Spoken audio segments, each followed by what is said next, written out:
Okay, okay, okay, okay. Thank you sister. மிகவும் மகிழ்ச்சி. அதாவது வந்து பெரியவங்க இருந்தா ஒரு பலம். அவர்களோட துணைவியார் இருந்தா அத விட பெரும்பலம். நம்மளுக்கெல்லாம் அது கொஞ்சம் நாளைக்கு இருந்தது. அது இப்ப கொஞ்சம் இல்ல. அதனால நம்மளுக்கு கொஞ்சம் வருத்தமா இருக்குது. இருந்தாலும் நம்ப பிள்ளைங்களுக்கு நம்ப வந்து அந்த உறுதுணையாக இருந்து, "அப்பா நான் இருக்கேன். நீ ஏன் கவலைப்படுற?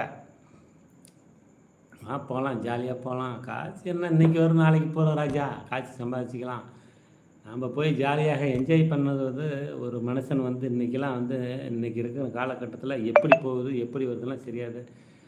அ அதாவது இன்னும் இப்ப திரும்பி பார்த்தா வருஷங்கள் பலமளன்னு ஓடிவிட்டது சிஸ்டர். திருமணமாகி 24 வருஷம் ஆகிவிடுச்சு. எனக்கு 52 வருஷம் ஆகிவிட்டது சிஸ்டர். பாருங்க இப்ப 52 வருடம் ஆகிவிட்டது தெரியல. அவ்வளோ வேகமா ஓடுது. பிள்ளைகள் வந்து இப்ப பிறந்து ஏதோ 10 வருடம், 15 வருடம் தான் ஆகிற மாரி தெரியுது. எங்க பாப்பாவுக்கு இப்ப 13 வருஷம் ஆகுது. எங்க பையனுக்கு 23 வருஷம் ஆகுது சிஸ்டர். எவ்வளோ வேகமா ஓடுது பாருங்க காலம். காலம் வந்து